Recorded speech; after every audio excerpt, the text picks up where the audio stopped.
नमस्कार दोस्तों, जय श्री राम। चरण पर अस्सलाम वालेकुम, सत श्री अकाल। कैसे हो तुम लोग? तो पिछली वीडियो में जो मैंने चरित्र के दोषों के बारे में बात करी थी, यानी कि व्यवहार, रवैया, एटीट्यूड, कि ये एक एडिक्ट के अंदर 48 एटीट्यूड, 48 कमियां पाई जाती हैं। ठीक है, वो इन 48 कमियों से भरा हुआ है। तो वो 48 कमियां क्या क्या हैं, एग्जैक्ट, सही, उचित कौन कौन सी हैं?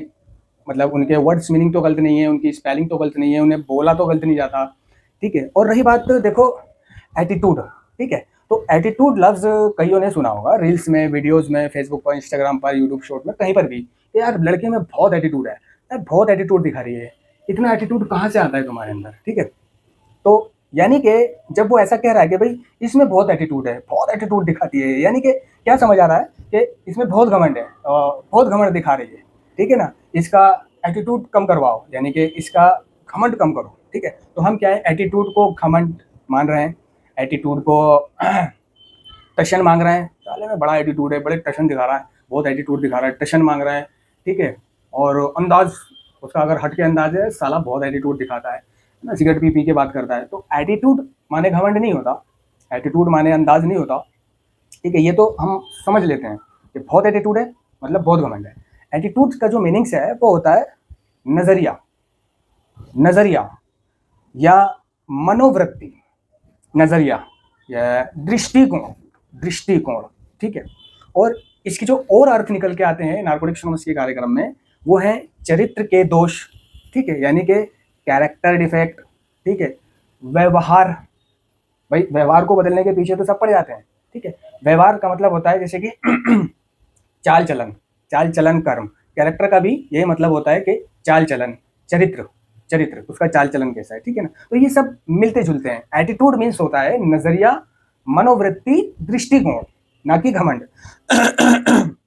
ठीक है, तो नार्कोटिक्स एनोनिमस के कार्यक्रम में एटीट्यूड का जिक्र नहीं आता है। ये एटीट्यूड चार्ट तो नशा मुक्ति केंद्रों में लगी होती है। नार्कोटिक्स एनोनिमस के अंदर जो बोला जाता है वो होता है कैरेक्टर डिफेक्ट, यानी कि चरित्र के दोष या व्यवहार के व्यवहार के अपनी गलतियों को कबूल करना और अपने व्यवहार को बदलना एक जबरदस्त मुक्ति प्रदान करता है। यानी कि अपनी गलतियों को कबूल करना और अपने व्यवहार को बदलना एक जबरदस्त मुक्ति प्रदान करता है। ठीक है, नहीं समझ पाए आप? जबरदस्त मुक्ति प्रदान करता है, अपनी गलतियों को कबूल करना और अपने व्यवहार को बदलना, बोले तो चाल चलन को बदलना। ठीक है, कर्म को बदलना। ठीक है ना, चरित्र को बदलना। ठीक है, और दूसरे लफ्जों में अगर एटीट्यूड की बात करें तो नजरिए को बदलना, दृष्टिकोण को बदलना, यानी कि मनोवृत्ति, सोचने के तरीके को बदलना। और नार्कोटिक्स एनोनिमस का कार्यक्रम क्या है? नार्कोटिक्स एनोनिमस में हमारी सोच, दृष्टिकोण और प्रतिक्रियाएं बदलती हैं। प्रतिक्रियाएं, ठीक है, यानी कि कार्य करना। ठीक है, कार्य करना, और हमारी प्रतिक्रियाएं बदलती है। हमें एहसास होने लगता है कि हम विचित्र नहीं है, हम जैसे हैं वैसे ही अपने आप को समझने और स्वीकारने लग जाते हैं। ठीक है, तो एटीट्यूड शुरू होता है बी से।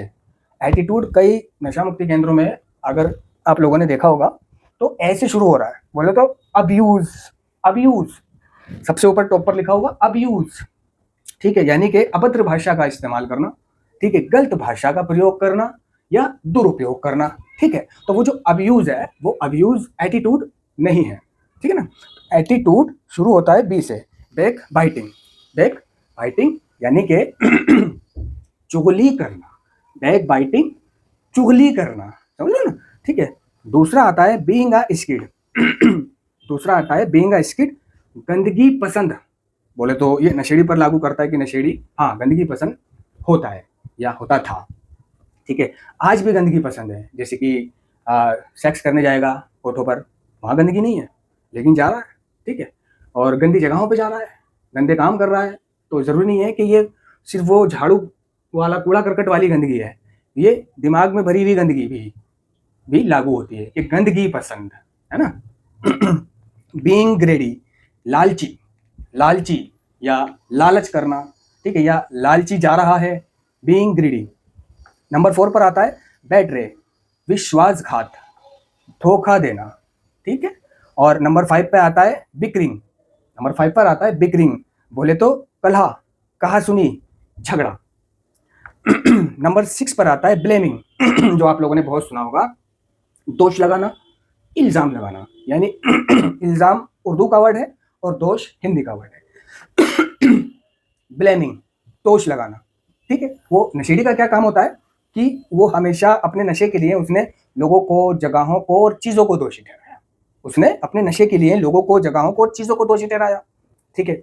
लोगों को, भाई तुमने ऐसा नहीं किया था तो मैंने नशा किया, तुमने वैसे नहीं करा था तो मैंने नशा किया, ठीक है। मेरा बाप ऐसे है तो मैं नशा करता हूँ, मेरी हालात ऐसे हैं तो मैं नशा करता हूँ, तुझे नहीं पता, ठीक है। तो उसने जो नशा करा तो हमेशा दूसरों को दोषी ठहराया अपने एडिक्शन के लिए, ठीक है ना। कोई ना कोई बहाना तो चाहिए ना उसको नशा करने का।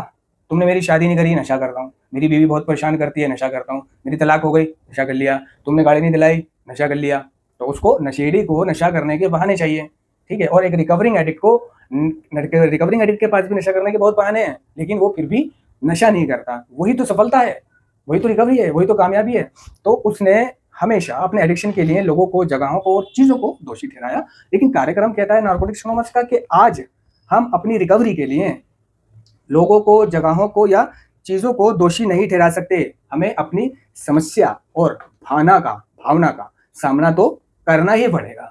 कई लोग होते हैं भाई समस्या का सामना नहीं हो पा रहा उससे, है ना। अपनी समस्या और भावना यानी कि फीलिंग्स बोले तो महसूस करना, एहसास करना, रियलाइजेशन और फीलिंग्स, ये सब एक ही खेत की खेती है, एक ही जमीन की खेती है। समझ रहे हो। दोष लगाना, तो हमेशा लोगों को, जगहों को और चीजों को दोषी ठहराया। कार्यक्रम ने कहा कि आज हम अपनी समस्या के लिए लोगों को, जगहों को और चीजों को दोषी नहीं ठहरा सकते। हमें अपनी समस्याओं का और भावनाओं का सामना तो करना पड़ेगा, ठीक है। और यही वो समस्याएं और भावनाएं होती है जिनका एक नशेड़ी जो नशा छोड़ना चाहता है सामना नहीं कर पाता और कुछ दिन बाद वो फिर नशा कर लेता है। तो भैया समस्याओं और भावनाओं का सामना करने के लिए, और भावनाओं का मतलब है महसूस करना, बुरा महसूस करना, ठीक है, या गुस्सा, द्वेष, जलन, असफलता, डर, नकार, इनका सामना करने के लिए वो इन चीजों का सामना देखो अकेले नहीं कर सकता। नारकोटिक्स एनोनिमस के कार्यक्रम ने साफ साफ कह दिया है, ठीक है, कि भाई गुस्सा और भय, गुस्सा और भय, ये ऐसी चीजें हैं कि हम, हाँ, एक और है अकेलापन, गुस्सा और भय, ये तीन भावनाएं ऐसी हैं कि जिसको नारकोटिक्स एनोनिमस के कार्यक्रम ने कहा है कि इन्हें हम अकेले नियंत्रण में नहीं ला सकते। अकेलापन, गुस्सा और भय, ये तीन चीजें ऐसी हैं जिन्हें हम अकेले कंट्रोल नहीं कर सकते, ठीक है। हम इन्हें नारकोटिक्स एनोनिमस में आपस में बांटना सीखते हैं। तो जो चीज हमारे पास ज्यादा होती है, ठीक है, तो अगर हम उसे बांटेंगे तो हम पाएंगे कि वो हमारे पास कम रह जाती है, रहती तो है लेकिन कम हो जाती है। तो अकेलापन, गुस्सा और भय, इसको हम अकेले नियंत्रण नहीं कर सकते। अगर कोई अकेला रहता है, अकेलेपन में ज्यादा रहता है तो समझ ले, और गुस्से की वजह से नशा करता है तो समझ ले कि नारकोटिक्स एनोनिमस जा, रिकवरिंग एडिक्टों को दोस्त बना, और किसी भय की वजह से, डर की वजह से नशा करता है तो नारकोटिक्स एनोनिमस ज्वाइन कर, तेरा ये अकेलापन, गुस्सा और भय नारकोटिक्स एनोनिमस में बांट दिया जाएगा। समझ रहे ना। इसके बाद आता है नंबर 7, ब्रेकिंग हाउस रूल, यानी कि घर के नियम तोड़ना। ये तो हर किसी को पता है कि एक नशेड़ी घर के नियम तोड़ता है, चाहे वो नशा मुक्ति केंद्र में हो, जेल में हो या घर में हो। घर के नियम तोड़ना यानी घर के सदस्य जिस तरह से जी रहे होते हैं वो वैसे नहीं जी रहा होता है, वो जो नियम होते हैं घर के, कानून, उनको भी तोड़ देता है, ठीक है। बटिंग इन बहुत बुरी बात है। बटिंग इन, बीच में बोलना। साला कोई बात हो रही है, पूरी नहीं सुनेगा, फौरन अपने दिमाग से उसको समझकर कि हाँ क्या हो सकता है और बीच में बोल पड़ेगा, ठीक है। और बीच में बोलना एक एटीट्यूड है, ये एक कैरेक्टर डिफेक्ट है, ये एक व्यवहार है, ये एक कमी है, और यही वो कमियां हैं जो हमारे जीवन में दर्द और दुख का कारण बनती हैं। अगर ये चीजें हमें सेहत और खुशी देती तो हम इस तरह की निराशा की स्थिति में नहीं पहुंचते, जैसा कि मैंने आप लोगों को बताया है, ठीक है। इसके बाद आता है नंबर 9, कैराडेमन, ठीक है। इसका मतलब होता है कि जैसे कि लिखा रहता है डी एडिक्शन सेंटरों में चलता है कैराडेमन का। दूसरा एक और मतलब होता है इसका, अरे परवाह नहीं, कैराडेमन, अरे परवाह नहीं, ठीक है। उसके बाद आता है नंबर 10, केयरलेसनेस, लापरवाही, असावधानी, गफलत, ठीक है। लापरवाही, असावधानी, गफलत उर्दू का वर्ड है गफलत, यानी कि गफलत से आप ऐसा समझ सकते हो जैसे कि आप सो गए हो और आपको सोने से मना है कि अगर आप सो गए, जैसे कि रोजा है, ठीक है, रोजा रखने के बाद आप सो नहीं सकते, क्योंकि सो गए तो आपका तो सारा टाइम सो के कट जाएगा, शाम को उठोगे इफ्तार कर लोगे, ठीक है। लेकिन अगर आप सोए नहीं हो, लेकिन सिर्फ ऐसा हो गए हो जैसे कि आधा सोया और आधा जागा, आधा सोया आधा जागा, है ना, सुनाई भी दे रहा है आपको कौन बोल रहा है, क्या कर रहा है, और नींद में भी हो, तो ये गफलत होती है। गफलत यानी जब इंसान इस स्थिति में होता है तो इसको गफलत बोलते हैं कि मैं गाफिल हो गया उस काम से, तूने वो काम क्यों नहीं करा भाई, माफ करना, उस काम से मैं गाफिल हो गया, तो गफलत उसको बोलते हैं। असावधानी, लापरवाही, लापरवाह, गफलत, ठीक है। इसके बाद आता है नंबर 11, चैलेंज, चुनौती, दावा, ललकार। चुनौती, दावा, ललकार, ओए तेरी भैंस चरा दूंगा, ओए तेरी ये और तेरी वो। लेकिन चुनौतियां नशेड़ी ने तो बहुत दी, लेकिन क्या कभी उसने अपनी चुनौती पे अमल किया? ठीक है, नशे में चुनौती दे दी, या अपने से छोटे को चुनौती दे दी, या अपने साथ वाले को चुनौती दे दी, या अगर झुंड है यानी बहुत सारे नशेड़ी हैं साथ में, जैसे 6 नशेड़ी है, तो ये 6 नशेड़ी पता है क्या करते हैं? नशा करेंगे, नशा करके घूमने निकल जाएंगे, चिड़ियाघर, Appughar, Pragati Maidan, golf club, supreme court, कहीं भी घूमने निकल जाएंगे, और ऐसी जगहों पे जहाँ पे जोड़े आते हैं, कपल आते हैं, ठीक है, तो वहां पर लेटबाजी दिखाते हैं, वहां पर लेटबाजी दिखाते हैं, ठीक है, दूसरे लड़कों को छेड़ते हैं, है ना, दूसरे लड़कों से बदतमीजी से बोलते हैं, अकड़ में रहते हैं क्योंकि वो 5-6 हैं। अगर बस में जाएंगे तो बस में भी टिकट नहीं लेंगे, स्टॉप है, चल हट, चल आगे जा, वो भी देख रहा है कंडक्टर के, हाँ भाई 5-6 लोग हैं, ठीक है, और बस में ऊट पटांग बातें करते हुए जा रहे हैं, लेडीज बैठी है नहीं ध्यान कर रही, बुढ़िया बैठी है, अम्मा बैठी है, कोई कोई कोई भी बैठा है, महिला बैठी है, जेंट्स बैठा है, नहीं ध्यान कर रहा है, छोटा बैठा है, बड़ा बैठा है, नहीं ध्यान कर, माँ बहन की बातें कर रहे हैं, और अपनी नशे पत्ते की और उठाईगिरी की बातें कर रहे हैं। क्यों कर रहे हैं? क्योंकि वो 4-5 हैं, 4-5 हैं, तो उनमें जो है एक हिम्मत आई हुई है, तो वो जब 4-5-6 होते हैं, नशा करे हुए होते हैं, यानी ग्रुप के साथ होते हैं, तो किसी को भी ललकार देते हैं, चुनौती, ओए तेरी बहन जोत दूंगा, समझ रहा है, कंडक्टर आया टिकट के लिए, भाई टिकट स्टॉप है, काय का स्टॉप है, अबे मुझसे पूछेगा तू काय का स्टॉप है, तेरी बहन की चूत, उनने भी देखा 4-5 है, ठीक है भाई गलती हो गई, आगे चलेंगे, तो इस तरह से चुनौती देना। लेकिन अगर वो नशेड़ी अकेला है, अकेला है, तो अकेला उससे बड़ा बकरी कोई नहीं, अकेला उससे बड़ा बकरी कोई नहीं, उससे बड़ा क्या नाम है कि कमजोर कोई नहीं, या उससे बड़ा चूतिया कोई नहीं, उससे बड़ा डरपोक कोई नहीं, अगर वो अकेला है। तो अकेला जो वो 5 लोगों में कर रहा है, वही चीज अकेले करने का दम नहीं रखता। वो गली में, मोहल्ले में, कूचे में खड़े हो जाएंगे 4-5 लड़के छिचोरे, सिगरेट पी रहे हैं, दमबाज, गोलीबाज, नशेड़ी, शराबी, इसमें किया, जो नए नए नशेड़ी बन रहे हैं, जो सोच रहे हैं कि भाई वही नशेड़ी हैं, उन्होंने ही नशा करा है, वही वही बदमाश हैं, और सामने वाले ने कुछ नहीं करा, जो ऐसी भावना लेके खड़े हो जाते हैं, वो मतलब छेड़ रहे हैं आती जाती लड़की को, या दुकान वालों को परेशान कर रहे हैं। लेकिन जब वो एक होता है, एक सिर्फ शांति से खड़ा रहता है, एक के बस की कुछ नहीं होता। तो नशेड़ी वो चीज है कि चुनौती देगा, ललकारेगा सबके सामने, या नशा करके, और कभी उसने अपनी कही हुई चुनौती पर अमल नहीं किया होगा, क्योंकि नशा करके फिर वो, उसे कोई परवाह नहीं रहती कि अपनी बहन चुदाए, मेरा नशा हो गया, ठीक है। उसके बाद आता है नंबर 12, डिफेंडिंग, डिफेंडिंग, प्रतिवाद करना, हिफाजत करना, डिफेंडिंग, प्रतिवाद करना, हिफाजत करना, ठीक है ना। इसके बाद आता है नंबर 13, डिफाइंग, कोठेंगा, उपेक्षा करना, कोठेंगा, उपेक्षा करना, या फिर इसको बोल देते हैं नकार, नकार, नकार को इंग्लिश में बोलते हैं डिनाइल, डिनाइल, डिनाइल को बोलते हैं अस्वीकार, ठीक है। तो कोठेंगा, उपेक्षा, तो उपेक्षा उन सदस्यों की शत्रु होती है जो काफी समय से क्लीन है, अगर हम लंबे अरसे से उपेक्षा कर रहे हैं तो रिकवरी की प्रक्रिया रुक जाती है, बीमारी के लक्षण हमें साफ साफ दिखाई देने लगेंगे, वही पुराने विचार और भावनाएं इनकार के साथ वापस आ जाती हैं, शीघ्र ही हम एक ऐसी स्थिति में पहुंच जाते हैं जहां हम अपने आप को क्लीन नहीं रख पाएंगे, या क्लीन नहीं निकल पाएंगे। उपेक्षा यानी घंटे पे मारना, दूसरे लफ्जों में अगर समझने वाली बात करूं, कि घंटे पे मारना भी कह सकते हो, कि जैसे कि प्रोग्राम की उपेक्षा करना, कार्यक्रम की उपेक्षा करना, अबे मीटिंगों से क्या होता है, कुछ नहीं होता, मैं तो बिना मीटिंग के भी ठीक हूँ, है ना, अबे फेलोशिप से क्या होता है, कुछ नहीं होता, है ना, अबे इससे क्या होता है, स्पॉन्सर बनाने से, अबे शेयरिंग करने से क्या होगा, क्या मैं, मेरी प्रॉब्लम ठीक हो जाएगी, ये वो, तो जो उपेक्षा कर रहा है कोई कदम वदम शक्तिहीनता कुछ नहीं होती, हटा, है ना। तो जो कार्यक्रम को घंटे पे मार रहा है ना, उसको उपेक्षा बोलते हैं, यानी कि डिफाइन। नंबर 14, डिसऑर्गेनाइज्ड, डिसऑर्गेनाइज्ड यानी कि बेतरतीब, अव्यवस्थित, अव्यवस्थिता, बेतरतीब, तो गर्मी बहुत हो रही है। अव्यवस्थित, अस्त व्यस्तता, ठीक है, डिसऑर्गेनाइज्ड। गिव अप नंबर 15 पर आता है, गिव अप छोड़ दो, छोड़ना, त्याग देना। गिव अप छोड़ दो, छोड़ना, त्याग देना, ठीक है। नंबर 16 पर आता है हैविंग ऑन वे।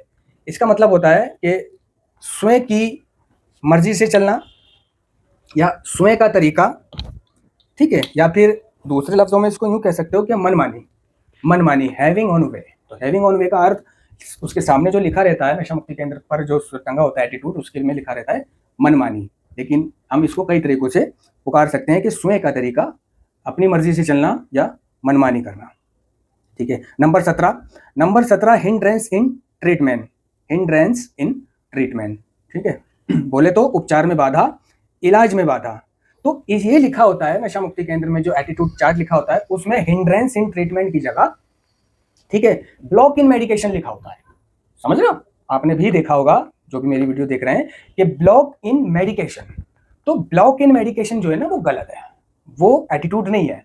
उसकी जगह जो सही है वो है हिंड्रेंस इन ट्रीटमेंट, जो ओरिजिनल है, ठीक है, वो है हिंड्रेंस इन ट्रीटमेंट, उपचार में बाधा या इलाज में बाधा, ना कि ब्लॉक इन मेडिकेशन। अगर किसी के पास ब्लॉक इन मेडिकेशन है तो वो इसको हटाकर हिंड्रेंस इन ट्रीटमेंट कर ले। ये एटीट्यूड मैं एक कोर्स करता था, मैंने एक कोर्स किया था समाज रक्षा का, national institute of social defence, ठीक है।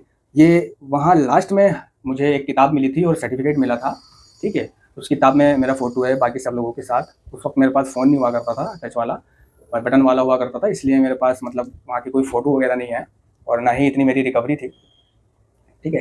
तो जो मेरे को किताब मिली थी national institute of social defence की तरफ से, उस किताब के अंदर ये एटीट्यूड लिखे हुए थे, ठीक है ना। तो ये जेन्युइन एटीट्यूड है, और ये जेन्युइन एटीट्यूड है। इस बात में अगर कोई शक करता है तो कहे कि ये जेन्युइन नहीं है, ठीक है। नंबर 18 पर आता है हिटिंग बैक। इसका अर्थ लिखा रहता है सवाल पर सवाल, लेकिन एक और चीज निकल कर आती है वापस मारना, लेकिन हम इसको कहेंगे इस कार्यक्रम में सवाल पर सवाल। ये एक एटीट्यूड है हिटिंग बैक, कि सवाल पर सवाल कर रहा है, यानी कि सवाल का जो जवाब होता है वो जवाब होता है।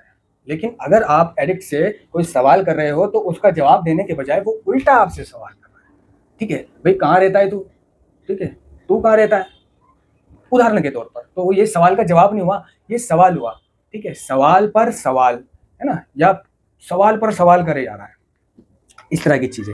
हिटिंग बैक, सवाल पर सवाल, या फिर पीछे मारना, हिटिंग बैक। हिट माने मारने को बोलते हैं, हिटिंग बैक है ना, पीछे मारना, बैक यानी पीछे, कमर, वो भी होता है, लेकिन हम इस कार्यक्रम में इसको बोलेंगे हिटिंग बैक को सवाल पर सवाल। Number 19 holding on guilt, holding on guilt. तो ये लिखा रहता है कि जैसे कि अपराध भाव रखना, ठीक है, ठीक है, अपराध भाव रखना, होल्डिंग ऑन गिल्ट। होल्डिंग रखने को बोलते हैं, होल्ड नियंत्रण को बोलते हैं। होल्ड में नहीं है मेरे ये, यानी कि मेरे नियंत्रण में नहीं है। It was out of my control, control का मतलब होता है नियंत्रण, कि ये मेरे बस की बात नहीं है। It was out of my control, ये मेरे बस की बात नहीं है। तो होल्डिंग बोलते हैं रखने को, होल्डिंग ऑन गिल्ट, इसको बोलते हैं दोषी पकड़े, अपराध की जोत, अपराध बोध, ठीक है। या कोई दूसरे लफ्जों में समझाने बतौर कहूँ कि गलत भावना मन में रखना, गलत भावना मन में रखना या गलत करके घूमना, ठीक है। नशेड़ी तो गलती है, गलत भावना रखता है और गलत करके भी घूमता है, ठीक है। नंबर 20 आता है इम्प्रॉपर स्टेटमेंट, अनुचित बयान, गलत बयानबाजी, अनुचित बयान, गलत बयानबाजी। और नंबर 21 पर आता है इररिस्पॉन्सिबल, गैर जिम्मेदार, दायित्वहीन, गैर जिम्मेदार, दायित्वहीन, ठीक है। नंबर 22 पर आता है जस्टिफिकेशन, बोले तो इसको बोल देते हैं सफाई लेना, जस्टिफिकेशन को, ठीक है, लेकिन इसको और भी कुछ बोला जाता है, जैसे कि दोष मुक्त, औचित्य, तर्क संगतता, वजह, ठीक है। औचित्य ज्यादा शूट करता है, सफाई देना, औचित्य, ठीक है। Number 23 lack of communication. तो लैक ऑफ कम्युनिकेशन का लिखा रहता है एटीट्यूड चार्ट में जो नशा मुक्ति केंद्र में होता है कि बिना बताए जाना या बिना बताए कार्य करना, ठीक है, वो भी ठीक है, वो भी मैच करता है। और एक और चीज है संचार की कमी, संचार की कमी। तो संचार बोलते हैं, संचार अर्थ है कम्युनिकेशन का, जैसे कि मोबाइलों की दुकान पर लिखा रहता है कि bright communication, mobile repairing store, ठीक है, bright communication mobile repairing store. तो कम्युनिकेशन का मतलब होता है संचार, संचार की कमी। बोले तो जैसे कि नशेड़ी का परिवार है, नशेड़ी अपने घर में रहते हुए भी अपने बाप से उसको मिले हुए या अपने बाप को देखे हुए महीनों महीनों हो जाता था, या बात करे हुए अपने बाप से, या घर में किसी से भी मिले हुए, बात करे हुए या देखे हुए उसको महीनों महीनों हो जाता था। पहचान मिल रही है? तो नार्कोटिक्स एनोनिमस का कार्यक्रम पहचान आशा का ही कार्यक्रम है, पहचान आशा। यानी कि 1 महीने से एक ही घर में रहते हुए अपने बाप को नहीं देखा, ठीक है, अपने बाप से कोई बात नहीं करनी, अपने भाई से कोई बात नहीं करनी। तो मतलब जब किसी का किसी से कोई कनेक्शन नहीं होता है बातचीत का, तो उसको, है ना, लैक ऑफ कम्युनिकेशन बोल देते हैं, और इसी को बोलते हैं संचार की कमी। यानी कि वो बिना बताए जाता है, बिना बताए आता है, किसी से कुछ पूछता नहीं, किसी को कुछ बताता नहीं, किसी से मिलता नहीं, जुलता नहीं, संचार की कमी। समझे ना? और नंबर 24 पर आता है लेजीनेस, आलस्य, आलकस, आलस्य। तो आलस्य जो है मनुष्य शरीर का सबसे बड़ा शत्रु आलस्य है ना। अगर मैं एक सवाल पूछूं कि मनुष्य शरीर का सबसे बड़ा शत्रु कौन है, ठीक है, ये सवाल एक बार कौन बनेगा करोड़पति में भी पूछा गया था, ठीक है। और ये मैंने बचपन में एक पढ़ा भी था किसी किताब में कि मनुष्य शरीर का सबसे बड़ा शत्रु कौन है। तो जब कौन बनेगा करोड़पति में अमिताभ बच्चन हॉट सीट पर बैठे हुए बंदे से पूछ रहा था, उसने 4 ऑप्शन दिए कि मनुष्य शरीर का सबसे बड़ा शत्रु कौन है। नंबर ए ये, बी वो, सी ये, डी आलस्य। तो मैंने फौरन बोल दिया, मैंने आलस्य है, ठीक है। मेरे फादर मदर सिस्टर वगैरह ये सब बैठे हुए थे, और जब उसने जवाब दिया अमिताभ ने, सही या गलत, के इसका मतलब आलस्य है, इसका सही जवाब है डी आलस्य, ठीक है। तो मेरी अम्मी कहने लगी, सब मेरी तरफ देखने लगे, भाई तुझे कैसे पता? मैंने कि ये मैंने किताब में पढ़ा था। तो आलस्य मनुष्य शरीर का सबसे बड़ा शत्रु होता है, ठीक है। नंबर 25 पर आता है मेकिंग अलाउंस। मेकिंग अलाउंस, इसको हम बोल देते हैं नार्कोटिक्स एनोनिमस के कार्यक्रम में, या एटीट्यूड चार्ट जो लगा होता है, छूट देना, छूट देना, मेकिंग अलाउंस। लेकिन अगर इसको ट्रांसलेट करते हो तो इसका अर्थ निकल कर आता है भत्ता देना, समझ रहे हो, भत्ता बनाना। तो ये भत्ता बनाना क्या है? वो भुर्ता बनाना नहीं है आलू का, भत्ता, भत्ता उसको बोलते हैं दिहाड़ी को, दिहाड़ी। जैसे मजदूर कहते हैं भाई शाम को भत्ता मिलेगा, ठीक है, जाओ मालिक से भत्ता ले लो, वो वाला भत्ता जो दिहाड़ी, तनख्वाह, मतलब रोज की जो दिहाड़ी वाले उसको भत्ता बोलते हैं।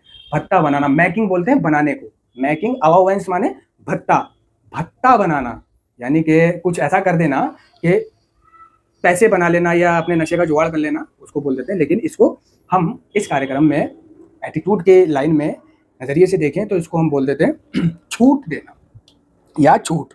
नंबर 26 पर आता है मैनिपुलेशन, मैनिपुलेशन, लेकिन इसको लोग पढ़ते हैं मैनुपुलेट, मैनुपुलेशन, ठीक है, जबकि ये असली है मैनिपुलेशन। मैनिपुलेशन यानी कार्य साधन, छल योजना, तिगड़म या काम के लिए जुगाड़, समझ रहे हो। इसके बाद आता है नंबर 27 नेगेटिव फिल्टर डाउन।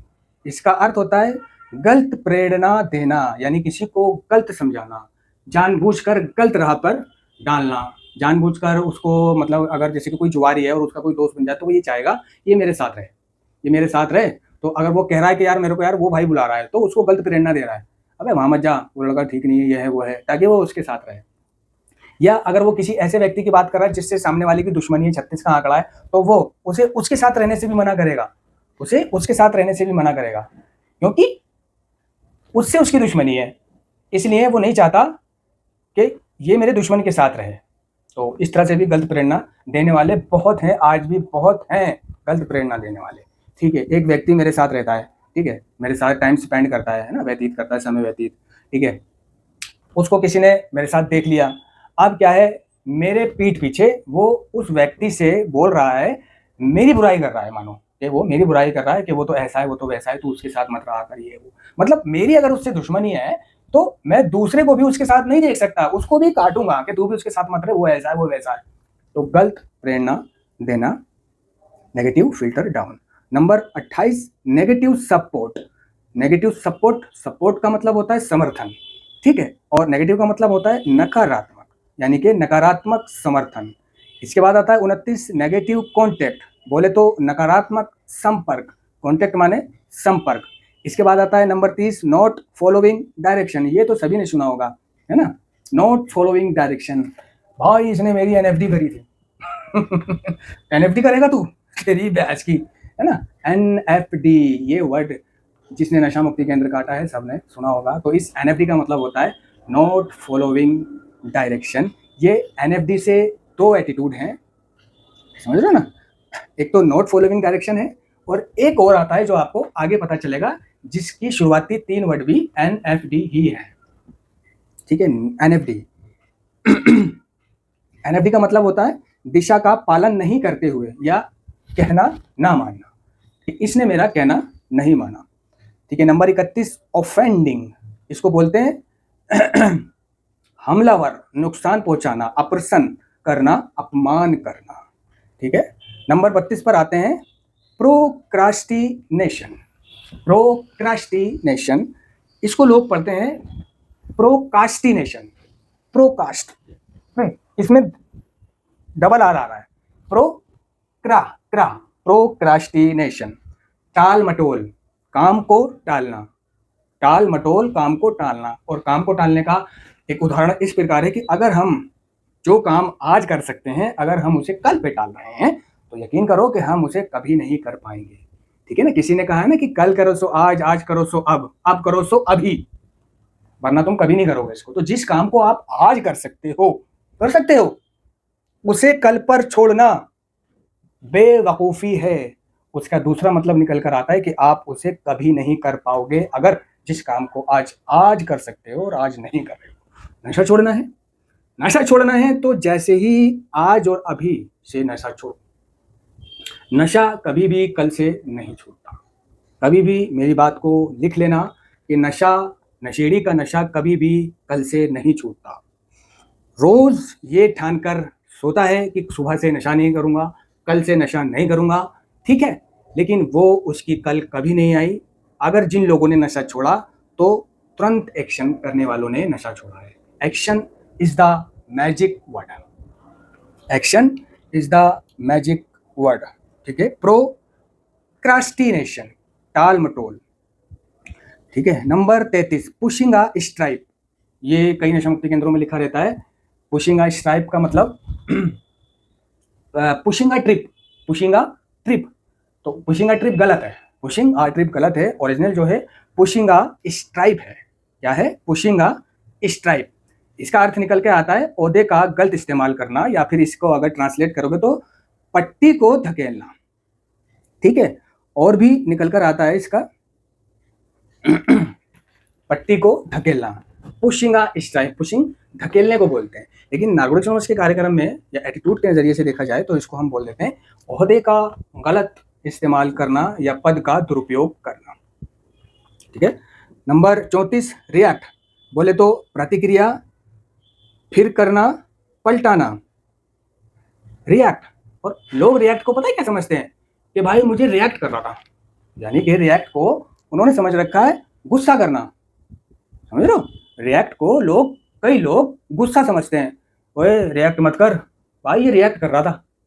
नहीं, रिएक्ट माने गुस्सा नहीं होता, रिएक्ट माने प्रतिक्रिया होता है, प्रतिक्रिया, ठीक है। मतलब प्रतिक्रिया, ये करना प्रतिक्रिया है, वो करना प्रतिक्रिया है, हाँ दोनों हाथों को हिलाना, टांग हिलाना प्रतिक्रिया है, फिर करना, कुछ बोलना प्रतिक्रिया है, समझ रहे हो। पलटाना, पलटाना, समझ रहे हो। तो ये रिएक्ट माने गुस्सा नहीं होता, गुस्सा क्या होता है वो आगे पता चलेगा।